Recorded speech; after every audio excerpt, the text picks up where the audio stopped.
الحمد للہ المبتدئ خلقہ بالانعام المتفضل علی عبادہ بالاحسان لہ الحمد کلہ فی البکور والآصال وفی کل حین وآن احمدہ حق حمدہ لا احصی ثناء علیہ کما ہوا اثنى علی نفسہ۔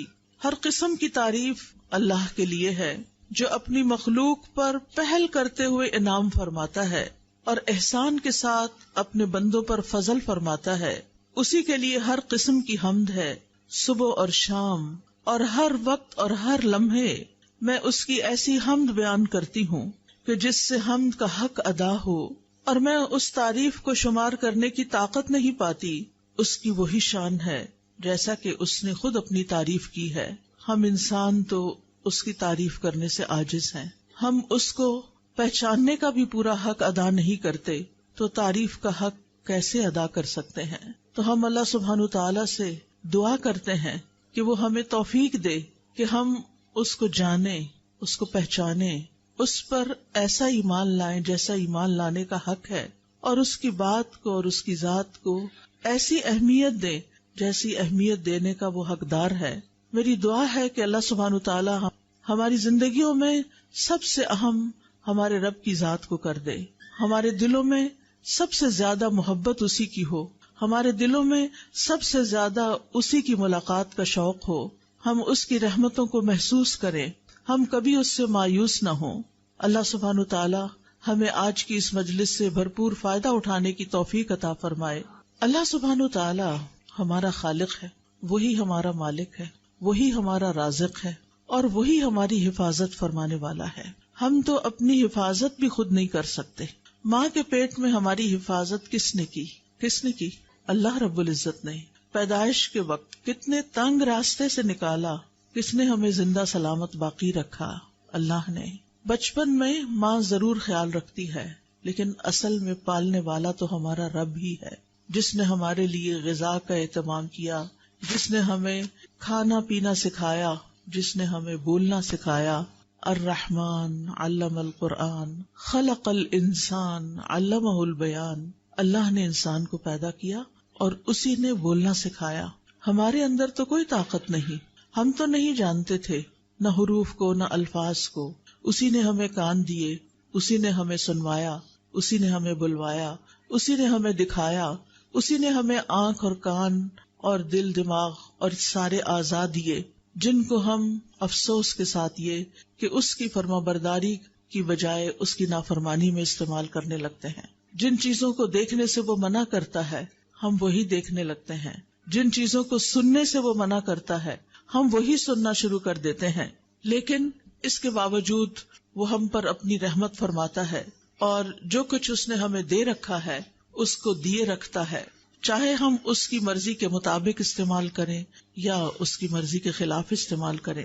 اللہ سبحانہ تعالی سب کی حفاظت کرتا ہے، لیکن اپنے مقرب بندوں کی، اپنے پیارے بندوں کی خاص حفاظت کرتا ہے۔ اللہ سبحانہ تعالی ہمیں اپنے خاص بندوں میں شامل کر لے۔ اللہ سبحانہ تعالی ہمیں قرآن والوں میں شامل کر لے۔ اللہ سبحانہ تعالی ہمیں السابقون الاولون میں شامل کر لے، جو نیکیوں کی طرف سب سے پہلے رغبت کرتے ہیں، جو نیکیوں کے کاموں میں جلدی کرتے ہیں۔ یسارعون فی الخیرات رغبا ورہبا۔ یہ پیغمبروں کی خصوصیت اللہ تعالیٰ نے بتائی ہے کہ وہ نیکیوں میں، خیر کے کاموں میں بہت جلدی کرتے تھے، کبھی رغبت سے، کبھی رہبت سے، کبھی امید کے ساتھ، کبھی خوف کے ساتھ۔ اللہ سبحانہ تعالیٰ صرف ہماری حفاظت نہیں کرتا، بلکہ وہ تو زمین و آسمان کی حفاظت کر رہا ہے۔ وہ تو بل کے اندر ایک چیونٹی کی بھی حفاظت کرتا ہے، اس کو بھی خوراک دیتا ہے۔ وہ تو اس بڑے آسمان کی جو ہمارے اوپر چھایا ہوا ہے ایک چھت کی طرح بغیر ستونوں کے، اس کی بھی حفاظت کرتا ہے کہ وہ ہمارے اوپر ٹوٹ کے گر نہ پڑے۔ اللہ سبحانہ تعالیٰ ان تمام چیزوں کی اپنی رحمت اور خاص رحمت کے ساتھ حفاظت فرما رہا ہے۔ وَيُمْسِكُ السَّمَاءَ أَن تَقَعَ عَلَى الْأَرْضِ إِلَّا بِإِذْنِهِ إِنَّ اللَّهَ بِالنَّاسِ لَرَءُوفٌ رَحِيمٌ۔ اور وہ آسمان کو یوں تھامے ہوئے ہے کہ وہ اس کے اذن کے بغیر زمین پہ گر نہیں سکتا۔ بلا شبہ اللہ بندوں پر بڑا ہی شفقت کرنے والا، بڑا ہی مہربان ہے، اور یہ حفاظت اس کے لیے کچھ مشکل کام بھی نہیں، اس پر کچھ بوجھ بھی نہیں۔ اللہ سبحانہ تعالی پوری کائنات کی حفاظت فرما رہا ہے. وہ ستاروں اور سیاروں کو بھی ہم پہ گرنے نہیں دیتا. سورج، چاند، ستارے ہمارے اوپر سے گزر جاتے ہیں. اللہ سبحانہ تعالیٰ نے ان کو ایسے نظام میں باندھ کے رکھا ہوا ہے کہ ان میں سے کوئی بھی سرتابی کر کے ٹوٹ کے نیچے نہیں آتا. اور جو ستارے اس کے حکم سے ٹوٹتے بھی ہیں، فضا میں گرتے بھی ہیں، وہ الحمدللہ ہمارے اوپر ان کی بارش نہیں برستی کہ ہم رات سوئے پڑے ہوں اور اوپر سے کوئی ایسی چیز آ کے گرے کہ صبح اٹھ ہی نہ سکیں. کس طرح اللہ تعالیٰ جاگتے میں بھی اور سوتے میں بھی ہماری حفاظت کرتا ہے. پھر اللہ سبحانہ تعالیٰ اپنے مومن بندوں کی شیطان سے بھی حفاظت فرماتا ہے. شیطان جو ہمارا ازلی ابدی دشمن ہے، کس طرح اللہ سبحانہ تعالیٰ نے ہمیں اس سے بچا کے رکھا ہوا ہے. وہ ہمیں اللہ سے دور لے جانا چاہتا ہے اور ہم اللہ کی باتیں سننے کے لیے اس کو چھوڑ کر شوق در شوق ایسی محفلوں میں آ کے بیٹھ جاتے ہیں اور اپنی زندگیوں کو اس کی راہ میں وقف کرتے ہیں، اس کا دین سیکھتے ہیں. یہ اس کی مدد اور اس کی رحمت کے بغیر ہو ہی نہیں سکتا.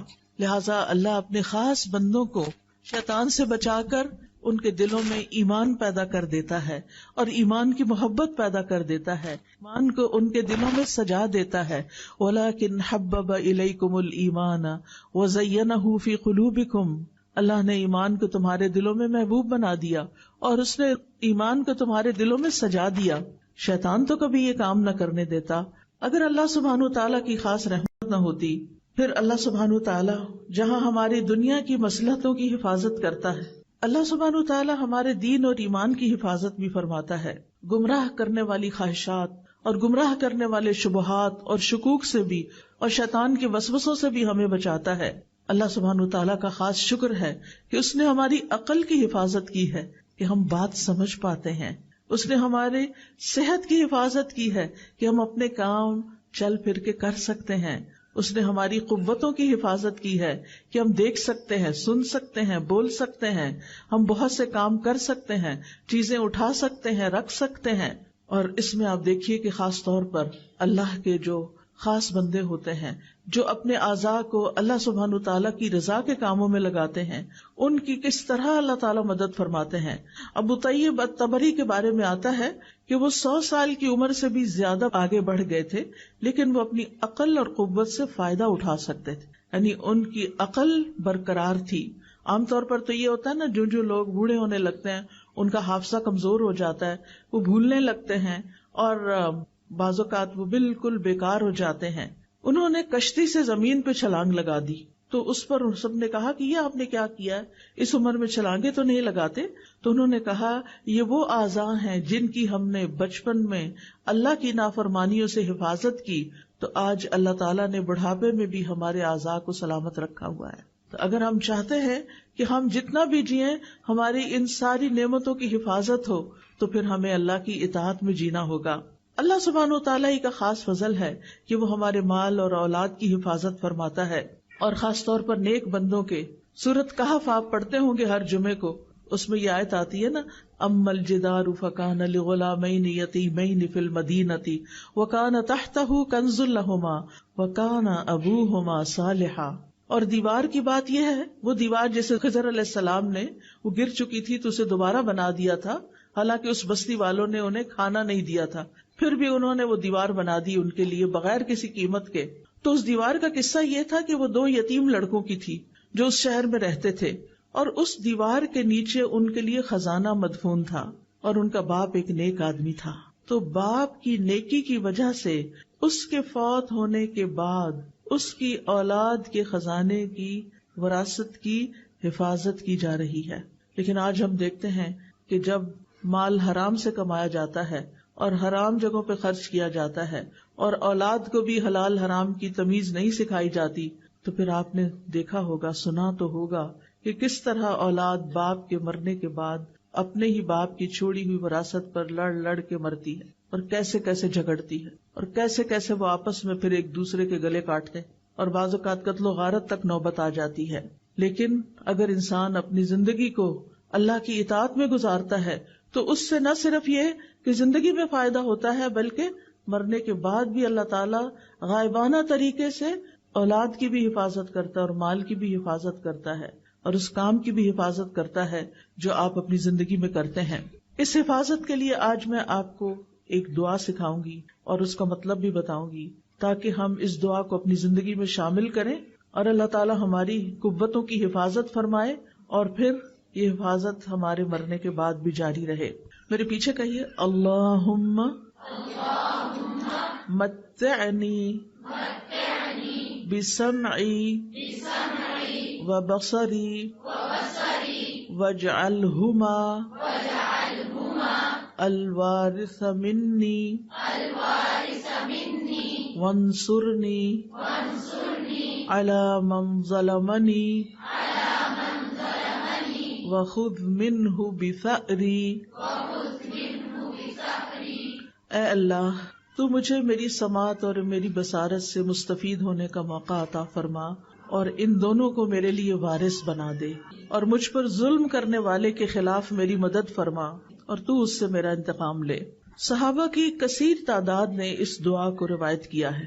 یہ حدیث ابو ہریرہ رضی اللہ عنہ، جابر بن عبداللہ رضی اللہ عنہ، علی بن ابی طالب رضی اللہ عنہ، عائشہ رضی اللہ تعالی عنہ، سعد بن زرارہ رضی اللہ عنہ، انس بن مالک رضی اللہ عنہ اور دوسرے صحابہ نے اس دعا کو روایت کیا ہے کہ رسول اللہ صلی اللہ علیہ وسلم اپنے رب سے یہ دعا کیا کرتے تھے۔ تو صحابہ بھی اس دعا کو پڑھتے تھے اور ہمیں بھی دعا پڑھنی چاہیے۔ دعا کا مطلب کیا ہے؟ اللہم متعنی بسمعی و بصری۔ یہاں لفظ متع استعمال ہوا۔ سم تو کان کو کہتے ہیں، بصر آنکھ کو کہتے ہیں۔ اللہم کا مطلب یا اللہ۔ تو نیا لفظ کیا ہے؟ متع۔ متع، متع یمتع، تمتیع متاع سے ہے۔ متاع کس کو کہتے ہیں؟ فائدے کی چیز، ٹھیک ہے نا؟ تو مطلب ہے اللہ ہمیں اپنی آنکھوں اور اپنے کانوں سے فائدہ اٹھانے کی توفیق دے، ان دونوں سے ہم لطف اندوز ہوں، حرام طریقے سے نہیں، حلال طریقے سے۔ یعنی اے اللہ، مجھے ان دونوں سے ایسے فائدہ پہنچا کہ ان کو باقی رکھ، یعنی جب تک میں زندہ ہوں میرے یہ اعضاء کام کرتے رہیں، یعنی میری نظر نہ جائے، میری سننے کی طاقت نہ جائے، یہ دونوں صحت مند ہوں، مفید ہوں، یہاں تک کہ میری عمر پوری ہو جائے اور میں اپنے ان دونوں اعضاء کے ساتھ فائدہ اٹھاتا رہوں۔ آپ دیکھیں، علم حاصل کرنے کے لیے آنکھیں اور کان دونوں ہی ضروری ہیں۔ یہ دونوں دل کے دروازے ہیں۔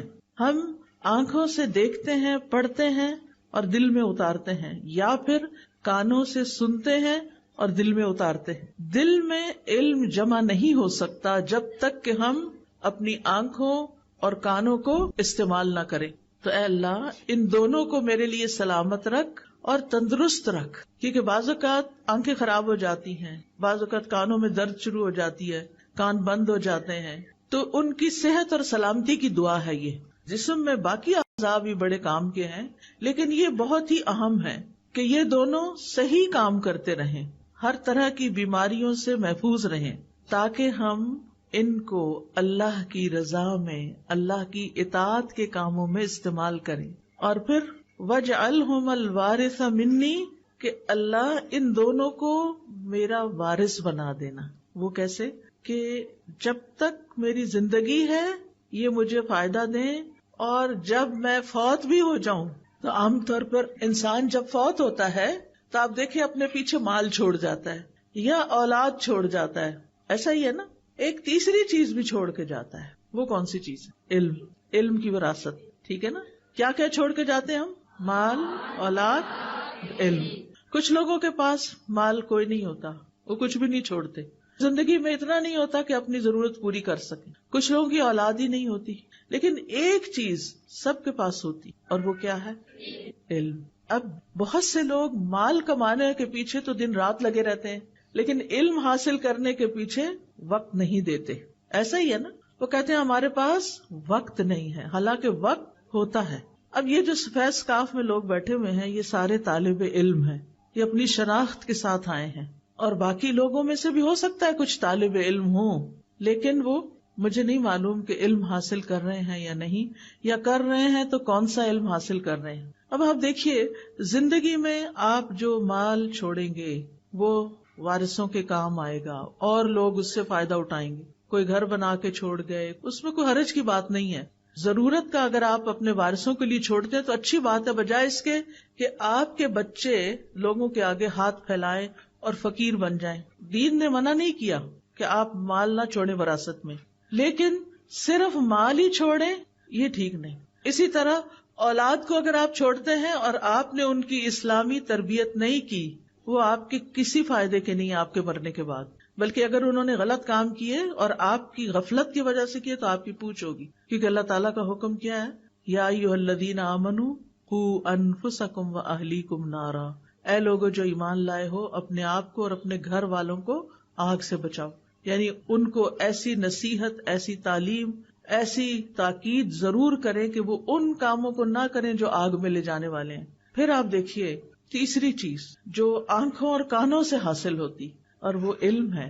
اگر وہ آپ نے حاصل کیا اور کسی کو سکھا گئے، کسی کو پڑھا گئے، کسی کو دے گئے، کوئی کتاب لکھی یا لوگوں کو ویسے تیار کیا، ان پر محنت کی، ان پر مال خرچ کیا کہ وہ پڑھ جائیں، کچھ بچوں کے لیے آپ نے جگہ بنا کے دی، کچھ کی فیس دی، کچھ کو کتابیں لے کر دی، اب یہ ساری چیزیں، یہ جو آپ کام کر رہے ہیں، یہ صدقہ جاریہ کا کام ہے، اپنے ہی مال کا ایک حصہ جو اولاد کے علاوہ آپ نے نیکی کے کام کے لیے چھوڑا۔ اور زندگی میں آپ نے اپنے آنکھوں اور کانوں کو استعمال کر کے جتنا بھی دین کا علم حاصل کیا، قرآن کا علم حاصل کیا، پھر آگے آپ نے اس کو سکھایا، پڑھایا، لوگوں پر محنت کی، وہ آپ کی وارث بنے گی، وہ لوگ آپ کے وارث ہوں گے۔ اور سلسلہ شروع کہاں سے ہوا تھا؟ آنکھوں اور کانوں سے۔ تو اس دعا میں ہم کیا مانگتے ہیں کہ اللہ ان دونوں کو میرا وارث بنا دے۔ مرنے کے ساتھ ہی آنکھیں تو بند ہو جاتی ہیں، کان بھی نہیں سنتے، تو پھر کیسے وارث بنیں گے؟ وراثت تو مرنے کے بعد ہوتی ہے نا، زندگی میں تو وراثت نہیں ہوتی۔ وراثت تو وہ چیز ہوتی ہے کہ جو ہم مرنے کے بعد چھوڑ کے جاتے ہیں۔ تو اگر ہم نے دوسروں میں انویسٹ کیا، دوسروں میں اپنا علم انویسٹ کیا، اس کی مثال کیا ہے؟ مثلاً ایک چھوٹے سے بچے کو آپ نے سورت الفاتحہ سکھا دی جو اس کو پہلے نہیں آتی تھی، پھر آپ نے اس کو اس کا ترجمہ بھی بتا دیا، اس نے سورت بھی یاد کر لی، اس کا ترجمہ بھی یاد کر لیا۔ ایک حرف قرآن کا پڑھنے سے کتنی نیکیاں ملتی ہیں؟ 10۔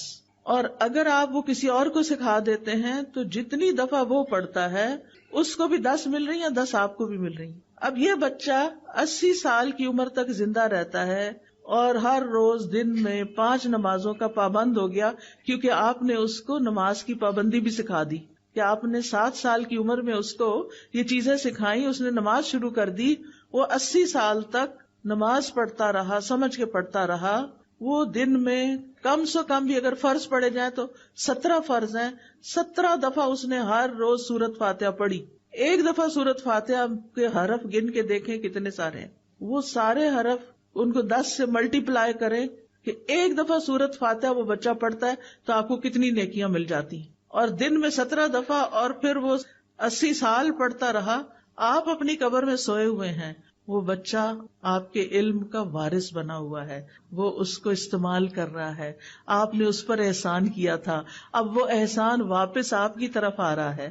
ان احسنتم احسنتم لانفسکم۔ آپ دیکھیے ہم سب مسلمان ہیں، ہم سب کو سورۃ فاتحہ تو آتی ہے نا، قل هو اللہ احد تو آتی ہے نا۔ آپ دیکھیے کوئی گلی بازار ایسا نہیں مجھے دکھائی دیتا کہ جہاں بچے فارغ پھرتے نظر نہ آئے، کوئی دکانوں پہ بےچارے غریب بیٹھے ہوئے ہیں، کوئی گلی بازاروں میں پھر رہے ہیں، ان کو کوئی پوچھنے والا نہیں، ان کی ماؤں کے پاس بھی علم نہیں، ان کے لیے کوئی مدرسہ نہیں، ان کے لیے کوئی گھر نہیں، ان کے لیے کوئی استاد نہیں، جبکہ اتنے مسلمانوں کو نماز تو آتی ہے نا۔ اگر اور کچھ نہیں آپ کر سکتے تو کچھ بچوں کو نماز ہی سکھا دیں اور نماز کا ترجمہ ہی سکھا دیں، کتنی بڑی وراثت چھوڑ کے جائیں گے آپ۔ اور اگر آپ ان کو ناظرہ قرآن پڑھا دیں اور پھر جب ناظرہ ختم کر لیں تو ساتھ ترجمہ، لفظی ترجمہ سکھا دیں۔ ضروری نہیں کہ ہر بندہ پورا عالم بنے، وہ پورا تفہیم دین کورس کرے، ہر ایک کے لیے پاسبل نہیں ہوتا، لیکن قرآن کی تلاوت تو سب نے کرنی ہوتی ہے نا، روز اللہ کا کلام ہے۔ تو اگر آپ خود پڑھا رہے ہیں بہت اچھا، اگر آپ نہیں پڑھا سکتے آپ انتظام کریں جگہ جگہ، جہاں آپ کے رشتہ داروں کے گھر ہیں، جہاں کہیں کہ اپنے گھر کا ایک حصہ، ایک کونا چند بچوں کے لیے مختص کرو، ایک ٹیچر مقرر کرو جس کی آپ ٹریننگ کریں، آپ اس کی تنخواہ دیں، وہ جم کے بچوں کو پڑھائے، وہ بھی آپ کا مال بھی لگ رہا ہے اور آپ کی ہدایت بھی وہاں جا رہی ہے۔ یہ بھی آپ کے وارث بن جائیں گے، کیونکہ آپ نے انتظام کیا، آپ نے محنت کی، آپ نے ان کو شوق دلایا، آپ نے مال خرچ کر کے ٹیچر مقرر کی. 1-2 گھنٹے کے لیے شام کے وقت میں جو بچے اسکولوں سے آ جاتے ہیں، اپنے بچوں کو بھی بٹھا لیں، گلی محلے ہمسائے کے بچوں کو بھی بلا کے بٹھا لیں، ایک ٹیچر کا انتظام کر دیں. آپ خود سوچئے کہ آپ نے کتنا بڑا نفع کمایا، کیا کچھ پا لیا. اور کرتے کرتے اگر ہم سب جتنے بھی لوگ اس حال میں ہیں، اگر سب یہ کام شروع کر دیں، میرا نہیں خیال کہ ہری پور کا کوئی ایک بچہ بھی جاہل رہ جائے گا. لیکن ہم نہ اپنا وقت دیتے ہیں، نہ اپنا مال لگاتے ہیں، اور نہ ہی اس طرف توجہ کرتے ہیں کہ یہ ہے خزانہ جو ہمیں ساتھ لے کے جانا ہے، یہ ہے وہ نعمت جو قبر میں ہمارے پیچھے ہمارے کام آئے گی. تو وَاجْعَلْهُمَ الْوَارِثَ مِنِّي، اللہ میرے ان دونوں حواس کو مرتے دم تک سلامت رکھنا کہ میں ان سے تیری کتاب پڑھتی رہوں، پڑھاتی رہوں. پھر اسی طرح وَانصُرْنِي عَلَىٰ مَن يَظْلِمُنِي، اور اے اللہ تو میری مدد فرما اس کے مقابلے میں جو مجھ پہ ناحق زیادتی کرے. کیونکہ بعض اوقات لوگ جن کے پاس تھوڑی سی بھی طاقت ہوتی ہے ہمیں کمزور سمجھ کر ہمارے اوپر ظلم کرتے ہیں. یہ مختلف طرح کے ظلم ہو سکتے ہیں. مختلف طرح کے کیا ظلم ہو سکتے ہیں کہ بعض لوگ آپ کو ایموشنلی بلیک میل کرتے ہیں اور آپ پہ ظلم کرتے ہیں، بعض آپ کا مال چھین لیتے ہیں، بعض آپ کی وراثت کا حصہ چھین لیتے ہیں، بعض لوگ آپ کے اوپر ناحق الزام لگاتے ہیں. آپ نے کوئی غلط کام کیا نہیں ہوتا اور وہ کیا کرتے ہیں، وہ آپ کے اوپر جھوٹے الزام لگا دیتے ہیں اور ہم کچھ بھی کر نہیں پاتے. ہم مظلوم یا اللہ، پھر کس کو پکارتے ہیں؟ اللہ کو پکارتے ہیں، یا اللہ تو ہی ہے ہمارا، تو ہماری مدد فرما اور اس ظلم کے مقابلے میں تو میرا ساتھ دے. اس لیے یہ دعا بڑی ہی ضروری ہے. اور ظلم کی کئی قسمیں ہوتی ہیں، صرف مار دھاڑی ظلم نہیں ہوتا. کسی کو بلیک میل کرنا، کسی کے اوپر جھوٹے الزام لگانا، یہ ساری چیزیں ظلم میں آ جاتی ہیں. اور وَخُذْ مِنْهُ بِثَأْرِي، اللہ جو مجھ پر ظلم کر رہا ہے نا تو اس سے میرا بدلہ لے اور میرا حق مجھے دلا دے. کیونکہ بعض لوگ ظلم کر کے سمجھتے ہیں وہ صحیح کر رہے ہیں، ان کو یہ پتہ ہی نہیں ہوتا کہ ہم کسی کا حق مار رہے ہیں. تو وہ اللہ سبحانہ وتعالیٰ سے آپ دعا کریں کہ وہ آپ کو آپ کا حق دلائے، اور اللہ سبحانہ وتعالیٰ دلا سکتا ہے. اور پھر آپ دیکھیے کہ بعض اوقات یہ بھی ہوتا ہے کہ صرف لوگ ظالم نہیں ہوتے، ہم بھی ظالم بن جاتے ہیں. کسی ایک نے ہمارے خلاف کوئی بات کی ہوتی ہے، ہم ان کے پورے خاندان کو رگیت دیتے ہیں. اب وہ ظالم تو ہے، لیکن جو مظلوم تھا وہ ظالم بن چکا اور دوسروں کے اوپر الزام تراشی کر رہا ہے، سب کو بیچ میں رگید رہا ہے، فلاں بھی ہے، فلاں بھی، فلاں بھی. اور بعض اوقات ہم سوچے سمجھے بغیر ایسی باتیں کر رہے ہوتے ہیں. تو اس میں ہمیں ضرور خیال رکھنا چاہیے کہ یا اللہ سارے لوگ نہیں، جس نے مجھ پہ جو اصل کلپریٹ ہے بس میں صرف اسی کے خلاف تیری مدد چاہتی ہوں، مجھے دوسرے لوگوں سے کوئی شکایت نہیں. کیونکہ بعض اوقات کسی کا بیٹا ہو سکتا ہے، کسی کا باپ ہو سکتا ہے، تو اگر بیٹا ظالم ہے تو باپ کا تو قصور نہیں، وہ تو روکتا ہے لیکن وہ ظلم سے باز نہیں آتا. کسی کی بیوی ہو سکتی. اب مثال کے طور پر آپ دیکھیں، ہمیں ہر طرح کے ظلم سے بچنے کی کوشش کرنی چاہیے. بعض اوقات کچھ مائیں اپنے بچوں پہ ظلم کر رہی ہوتی ہیں، بلا وجہ مار کے، بلا وجہ چیخ چلا کے، اور ہم سمجھتے ہیں یہ ہمارے بچے ہیں نا، ہم جو چاہیں کریں. نہیں، ہم جو چاہیں نہیں کر سکتے، اس کا بھی حساب لیا جائے گا. حدیث میں آتا ہے فَالْمَرْأَةُ رَاعِيَةٌ فِي بَيْتِ زَوْجِهَا وَمَسْئُولَةٌ عَنْهَا، عورت اپنے شوہر کے گھر میں نگران ہے اور اس سے اس کے بارے میں سوال کیا جائے گا، اس سے پوچھا جائے گا کہ اس نے یہ کام اپنی ذمہ داری کیسے ادا کی. تو اس لیے ہمیں اپنے بچوں کے ساتھ بھی ظلم نہیں کرنا. اچھا، بعض اوقات بعض خواتین اپنی بہوؤں کے ساتھ ظلم کرتی ہیں، ان کے اوپر اتنے کام ڈال دیتی ہیں جو ان کی ذمہ داری نہیں ہوتے، یا اگر ان کی کوئی بات پسند نہیں آتی تو ان کے خلاف بیٹے کے کان بھرتی ہیں، اور یہ بھول جاتی ہیں کہ اگر یہ گھر تباہ ہوا تو نقصان کس کا ہے؟ اپنا ہی ہے. جو لڑکی اس گھر سے چلی جائے گی کیونکہ اس کے اوپر ظلم ہو رہا تھا، تو آپ دیکھیں کہ آج پہلی شادی کرنا بھی کتنا مشکل ہو گیا ہے، تو دوسری شادی کیسے کی جائے گی؟ پھر آپ دیکھیے کہ بعض لڑکیاں بزرگوں پہ ظلم کرتی ہیں، بعض بہویں ساسوں پہ ظلم کرتی ہیں، ان کے پاس کوئی ٹھکانہ نہیں رہنے کے لیے، لیکن وہ کسی صورت ان کو برداشت نہیں کرتی. آج رات تقریباً 10:30 کا ٹائم تھا، میں فون بند ہی کرنے لگی تو کسی کی کال آ گئی. کوئی بزرگ خاتون تھی، بہت رو رہی تھی. میں پریشان ہوئی کہ ان کو کیا ہوا، ان کے منہ سے بات نہیں نکل رہی تھی. تو انہوں نے بتایا کہ میں بیمار ہوں، یعنی میری اب اتنی عمر ہو گئی ہے، میرے ساتھ بیمار بیٹی رہتی ہے، کوئی بیٹا ساتھ رہنے کو تیار نہیں، میں کدھر جاؤں. خیر میں نے ان کو تسلی دی، آپ اپنے گھر میں رہیں، آپ کو کہیں نہیں جانا، اللہ آپ کے ساتھ ہے، اللہ آپ کی مدد کرے گا. ٹھیک ہے، میں سمجھتی ہوں کہ بعض اوقات بزرگ چھوٹی چھوٹی باتوں میں ناراض ہو جاتے ہیں، انٹرفیئر کرتے ہیں، گھروں کا ماحول خراب ہوتا ہے، لیکن پھر بھی یہ تو کہیں نہیں نا کہ ان کو چھوڑ کے انسان کہیں اور چلا جائے، ان کو تنہا چھوڑ دے، اور وہ عمر کے اس حصے میں ہو کہ انہیں فائنینشیل سپورٹ نہ بھی چاہیے ہو تو مورل سپورٹ چاہیے ہوتی ہے. بزرگوں کو سب سے زیادہ جو چیز تکلیف دیتی ہے وہ تنہائی ہے. جب گھر میں پوتے پوتیاں ہوتے ہیں، نواسے وغیرہ ہوتے ہیں، تو ان کے لیے ایک خوشی کی بات ہوتی ہے، وہ ان کے ساتھ دل بہلاتے ہیں کیونکہ وہ خود بھی بچے بن چکے ہوتے ہیں اور چھوٹے بچوں سے ان کا دل زیادہ لگتا ہے. لیکن اگر لڑکیاں چند دن کے لیے بھی برداشت نہیں کر سکتی تو انہیں سوچنا چاہیے کہ ان پر بھی ایک وقت آنے والا ہے. وہ سمجھتے ہیں اس وقت وہ اپنے بچوں سے کھیل رہی ہیں، وہ ساری زندگی ان کے بچے رہیں گے. آپ اپنے ماں باپ کے ساتھ جو کرتے ہیں وہ واپس پلٹتا ہے. یہ زندگی ایک امتحان ہے. اس زندگی میں انسان پر آزمائشیں آتی ہیں، کبھی اپنے گھر کے اندر سے ہی آتی ہیں. اللہ سبحانہ وتعالیٰ فرماتے ہیں وَجَعَلْنَا بَعْضَكُمْ لِبَعْضٍ فِتْنَةً أَتَصْبِرُونَ، ہم نے تم میں سے بعض کو بعض کے لیے آزمائش بنایا ہوا ہے، کیا تم صبر کرو گے؟ تو حل کیا ہے؟ صبر و برداشت، ایک دوسرے کو برداشت کرنا، اپنے آپ کو مشغول کرنا، ان مسائل کا حل تلاش کرنا. یعنی اگر کوئی گھر میں بزرگ ایسا ہے جس نے آپ کی زندگی حرام کی ہوئی ہے تو بجائے اس کے کہ اسے گھر سے باہر نکال پھینکیں، یہ مسئلے کا حل نہیں ہے.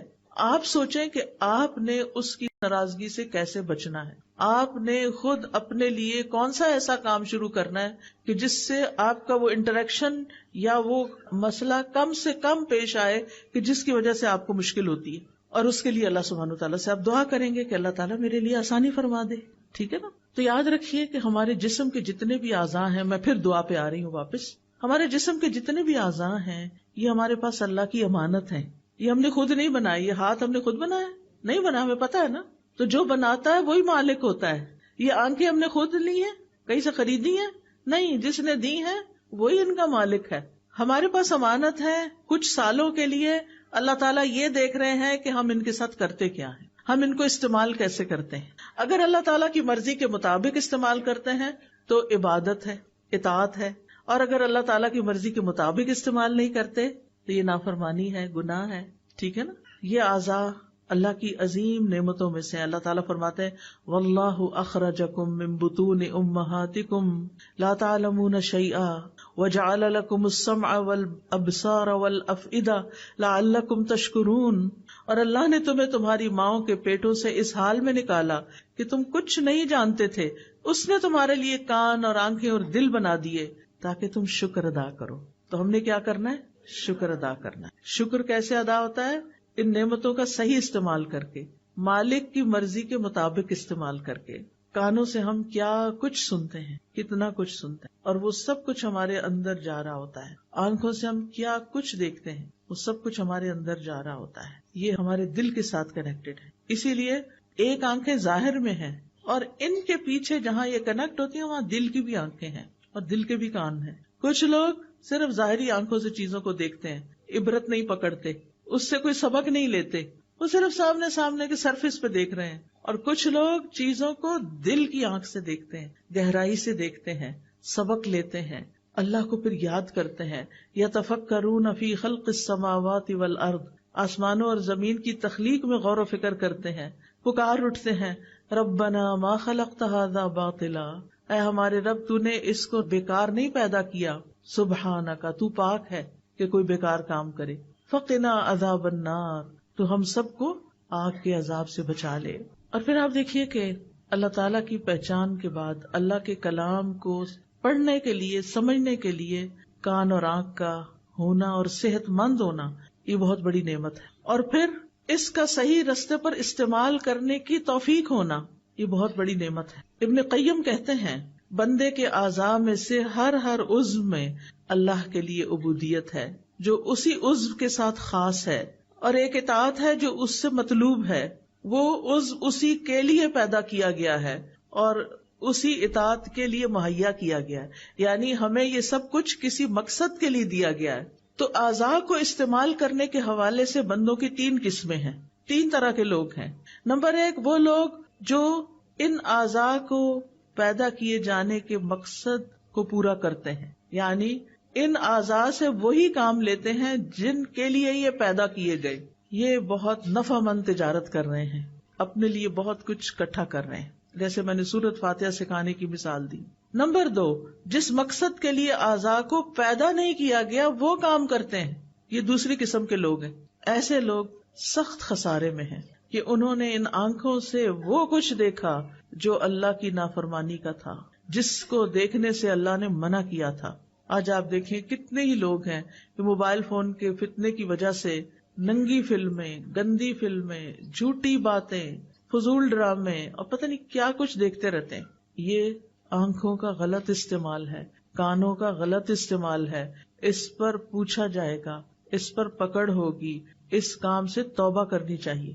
تیسرے وہ لوگ ہیں جو ان اعضاء کو بیکار چھوڑ دینے والے ہیں، کچھ نہیں کرتے، نہ کوئی اچھا کام نہ کوئی برا کام، بس سو کے وقت گزار دیتے ہیں، کھا پی کے بس وقت گزار دیتے ہیں، نہ غور و فکر کرتے ہیں، نہ کچھ پڑھتے ہیں، نہ کچھ سنتے ہیں۔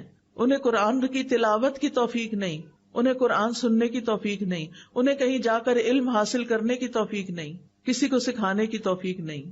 ایسے لوگ اپنا نقصان کر رہے ہیں۔ آج جو آپ لوگ یہاں میرے سامنے بیٹھے ہیں، میں بعض چہرے ایسے دیکھ رہی ہوں کہ جس میں ماشاء اللہ بالکل بزرگ خواتین ہیں، ان کو اللہ نے اس عمر میں شوق دے دیا کہ وہ قرآن پڑھیں اور سیکھیں اور سکھائیں، اور یہ بھی خوش قسمتی کی علامت ہے۔ علم حاصل کرنے کے لیے کوئی عمر کی قید نہیں، مرتے دم تک انسان کو سیکھتے رہنا چاہیے، اور اگر بھول بھی جاتا ہے، نہیں سمجھ آتا، آپ اس مجلس میں بیٹھے رہتے ہیں، کچھ تو حاصل ہوتا ہے نا، کیونکہ ایسی مجالس میں بیٹھنے والوں کی بھی بخشش کر دی جاتی۔ تو پہلی قسم کا جو شخص ہے اس کا ہر کام عبادت ہے، کیونکہ وہ جس چیز کو دیکھتا ہے عبرت کی نگاہ سے دیکھتا ہے، کچھ سبق لیتا ہے اور اللہ کو یاد کرتا ہے۔ جو باتیں مثلاً وہ آرام سے بیٹھا ہوا ہے تو بھی غور و فکر کر رہا ہے، اس کے سامنے کوئی چھوٹا موٹا کیڑا مکوڑا نظر آ جاتا ہے تو وہ اس کی حرکت پر بھی غور کر کے اس کا دل ایمان سے بھر جاتا ہے، یا اللہ یہ تو نے یہ پیدا کیا، کیسے تو نے اس کی پلاننگ کی، کیسے تو نے اس کو زندگی دی، اس کو جینے کے لیے ہمیں تو یہ بھی نہیں پتا یہ کیا کھا کے جیتا ہے اور یہ کہاں سوتا ہے اور کہاں سے نکل آتا ہے۔ وہ ہر چیز کو دیکھ کر ایک سبق لے رہے ہوتے ہیں۔ اسی طرح وہ کھڑے ہوں تب، بیٹھے ہوں، کھا رہے ہوں، پی رہے ہوں، سو رہے ہوں، اپنے لباس پہن رہے ہوں، ہر حال میں وہ ایسے غور و فکر میں ہوتے ہیں کہ اللہ کو یاد کر رہے ہوتے ہیں، ان چیزوں سے سبق لے رہے ہوتے ہیں۔ ایسے لوگ ہر لمحہ عبادت میں ہوتے ہیں۔ دوسری قسم کے لوگ جو فضول چیزیں بولتے، سنتے، دیکھتے رہتے ہیں، ان کا ہر عمل ان کے خلاف جائے گا، ہر چیز میں ان کی پکڑ ہوگی، کیونکہ غلط چیز انسان دیکھ لیتا ہے نا تو وہی پھر خیالات بھی آتے ہیں، غلط چیزیں سن لیتا ہے۔ اب جو اگر میوزک کا اچانک بھی آپ نے کہیں گاڑی میں سفر کر رہے تھے انہوں نے لگا دیا، سن لیا، گھر آ کے وہی منہ سے نکلتا جاتا ہے۔ اور کچھ لوگ تو مرتے دم تک صرف پھر گانے ہی گا رہے ہوتے ہیں۔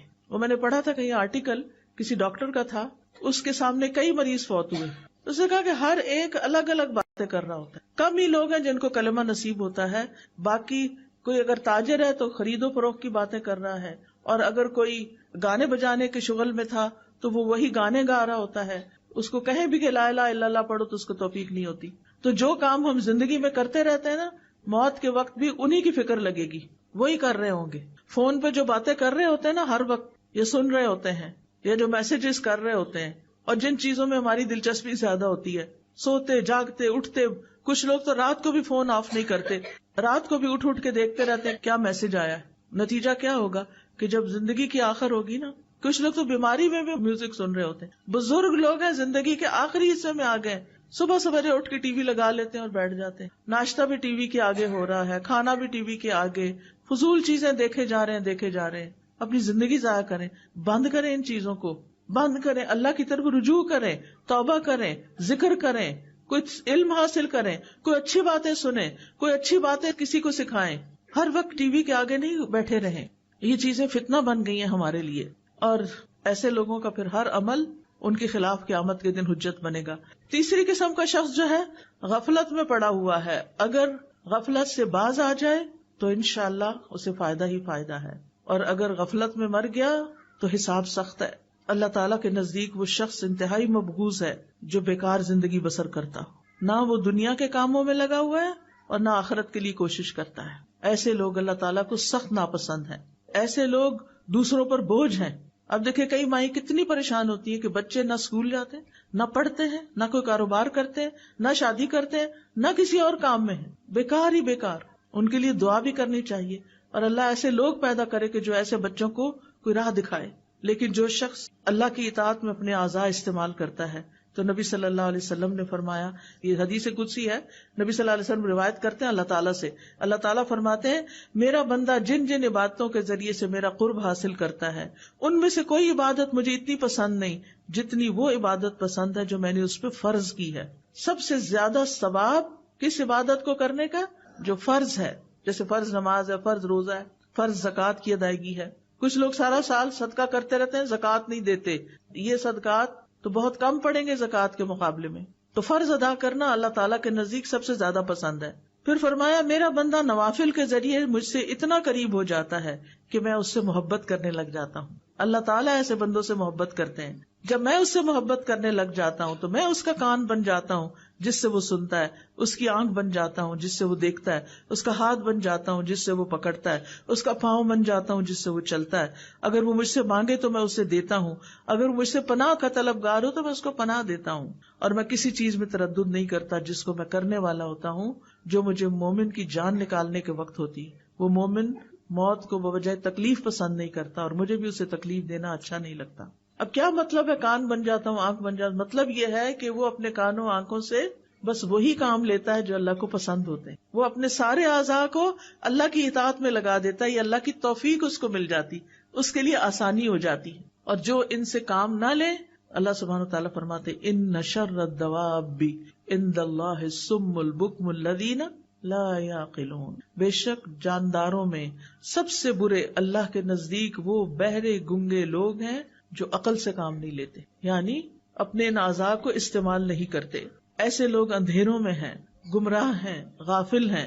اب ہمیں کرنا کیا چاہیے؟ سب سے پہلے تو یہ کہ ان کانوں سے اللہ کے احکامات سننے چاہیے. اللہ تعالیٰ کیا فرما رہے ہیں؟ اللہ تعالیٰ فرماتے ہیں واتقوا اللہ واسمعوا، اللہ سے ڈرو اور سنو. سنو اللہ تعالیٰ کیا فرما رہا ہے. واسمعوا واطیعوا، سنو اور اطاعت کرو. تو سماعت علم کے حصول کا سب سے پہلا سبب ہے. سننے سے، یعنی بچہ جب ابھی پڑھنے کے قابل نہیں ہوتا سن سن کے سیکھ لیتا ہے. اور بعض بچوں کی مائیں ماشاءاللہ پریگنینسی میں بھی قرآن سنتی ہیں، اور جب بچے کو دودھ پلاتی ہیں تو قرآن سنتی رہتی ہیں، جب کوئی کام کرتی ہیں تو قرآن سنتی رہتی ہیں. ایسے بچے چھوٹی چھوٹی عمر میں جب بولنے کے قابل ہوتے ہیں ان کے منہ سے قرآن جاری ہو رہا ہوتا ہے. آیتوں کی آیتیں، دعاؤں کی دعائیں یاد کر چکے ہوتے ہیں کیونکہ ماں سنتی تھی. وہ ماں کے پیٹ میں بھی سن رہے تھے، وہ پیدا ہو کے بھی سن رہے تھے، وہ بولنے تک سنتے رہے. سن سن کے انہوں نے بہت کچھ سیکھ لیا. ساری زندگی کے لیے ان کے اندر وہ چیزیں جمع ہو گئی. اور کچھ مائیں کیا سنتی ہیں پریگنینسی میں اور کیا دیکھتی ہیں پریگنینسی میں.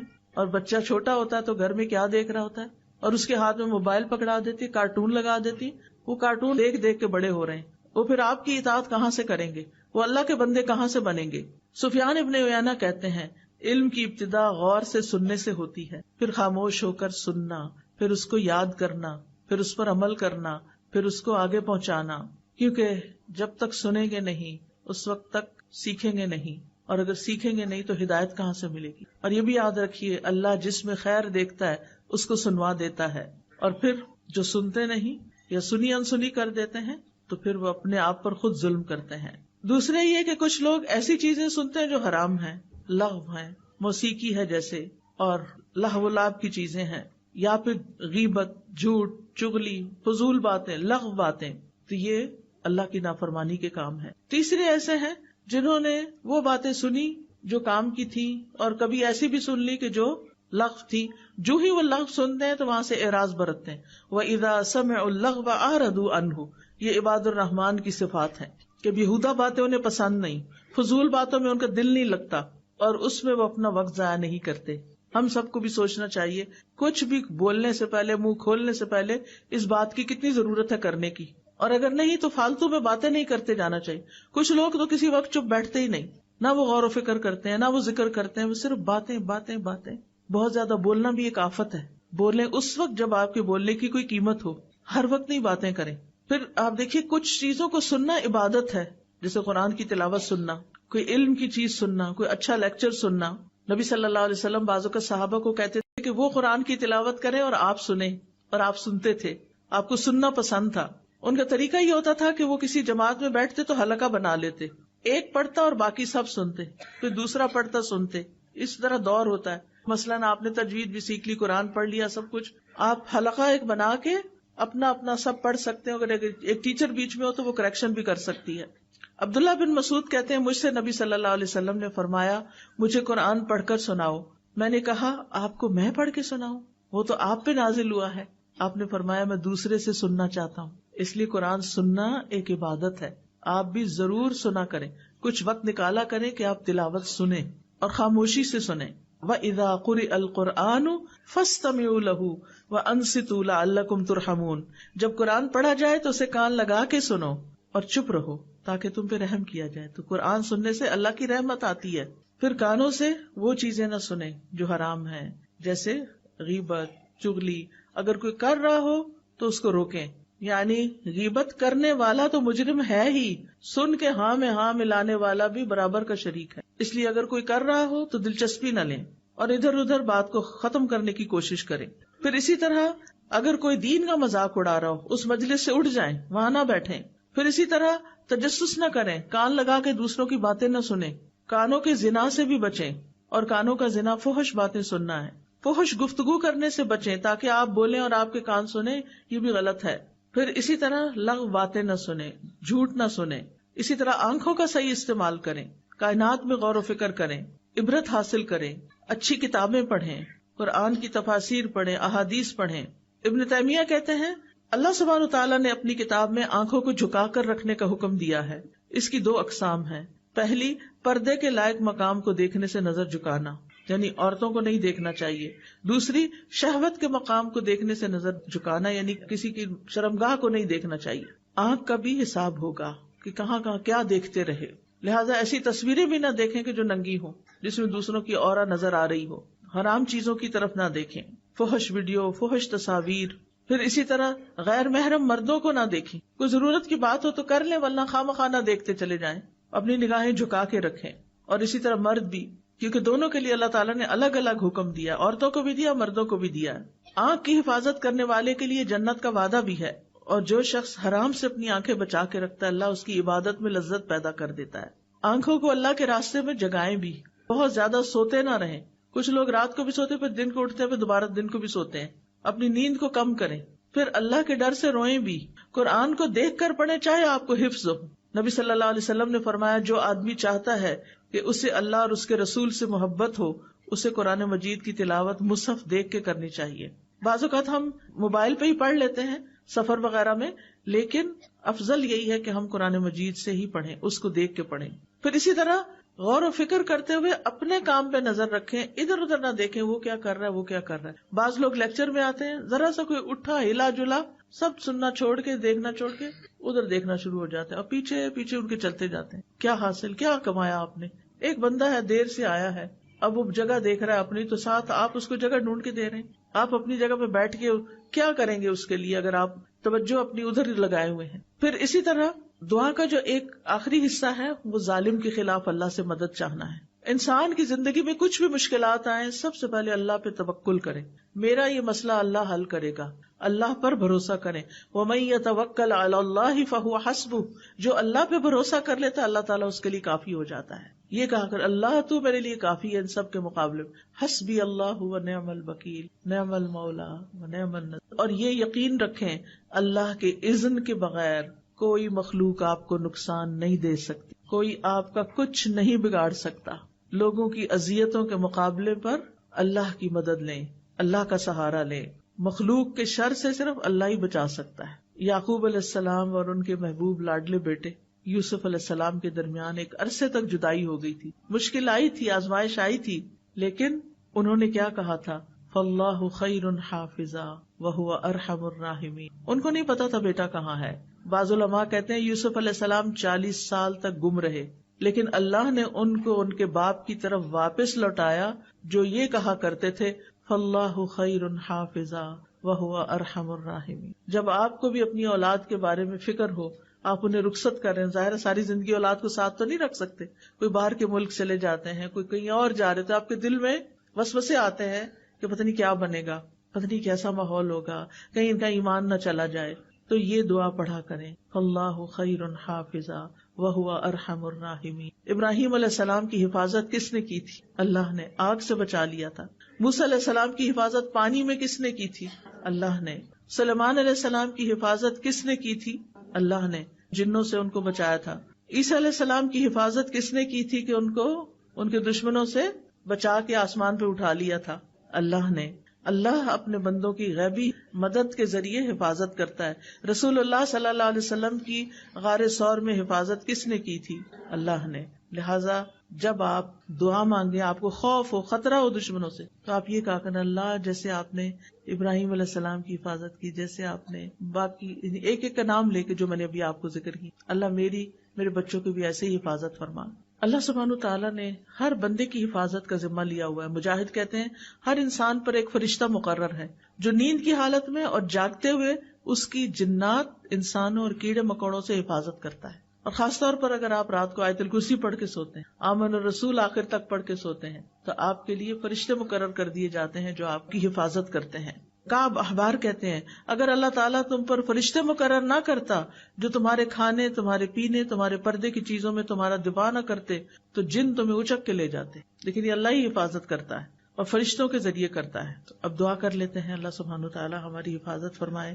سبحان اللہ والحمد للہ ولا الہ الا اللہ واللہ اکبر ولا حول ولا قوة الا باللہ العلی العظیم.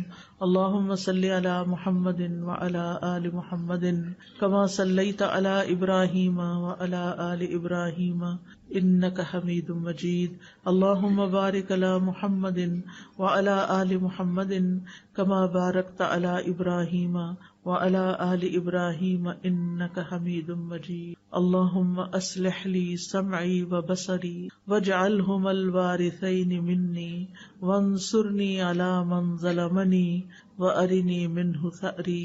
اے اللہ میری سماعت اور میری بصارت کی اصلاح کر دے اور ان دونوں کو میرا وارث بنا دے.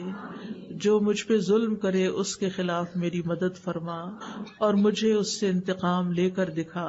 اللہم اقسم لنا من خشیتک ما تحول به بیننا وبین معصیتک ومن طاعتک ما تبلغنا به جنتک ومن اليقین ما تهون به علینا مصیبات الدنیا ومتعنا باسماعنا وابصارنا وقوتنا ما احییتنا واجعلہ الوارث منا واجعل ثأرنا علی من ظلمنا وانصرنا علی من عادانا ولا تجعل مصیبتنا فی دیننا ولا تجعل الدنیا اکبر ہمنا ولا مبلغ علمنا ولا تسلط علینا من لا یرحمنا.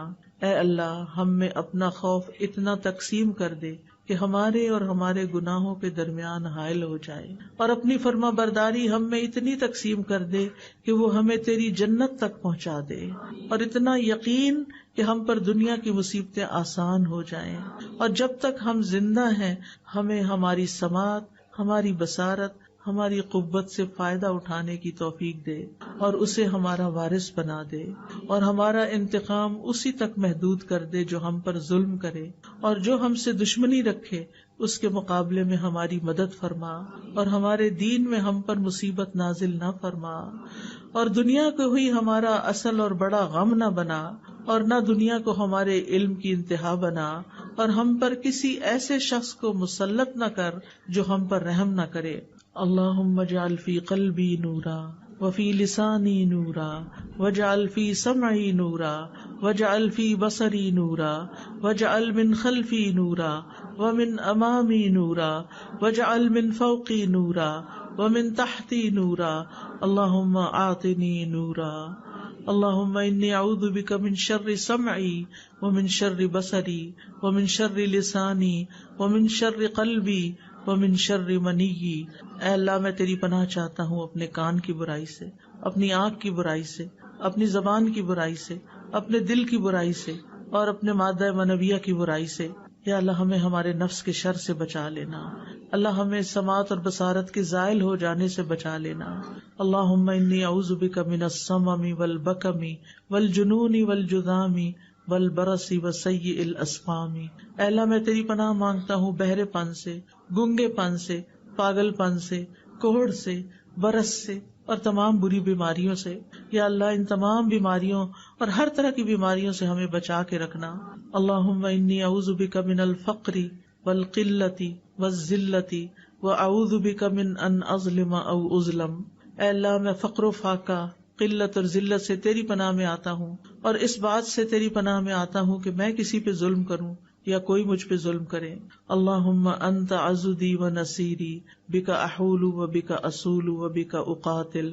اے اللہ تو ہی میرا دست بازو ہے، اے اللہ تو ہی میرا مددگار ہے، میں تیری مدد سے چلتا پھرتا ہوں، تیری مدد سے حملہ کرتا ہوں اور تیرے ہی بھروسے پر میں لڑتا ہوں. یا حی یا قیوم برحمتک نستغیث اللہم انا نجعلک فی نحورہم ونعوذ بک من شرورہم. اے اللہ ہم تجھے ان کے بالمقابل کرتے ہیں جو ہم پر ظلم کرتے ہیں، اور ان کے شر سے تیری پناہ مانگتے ہیں.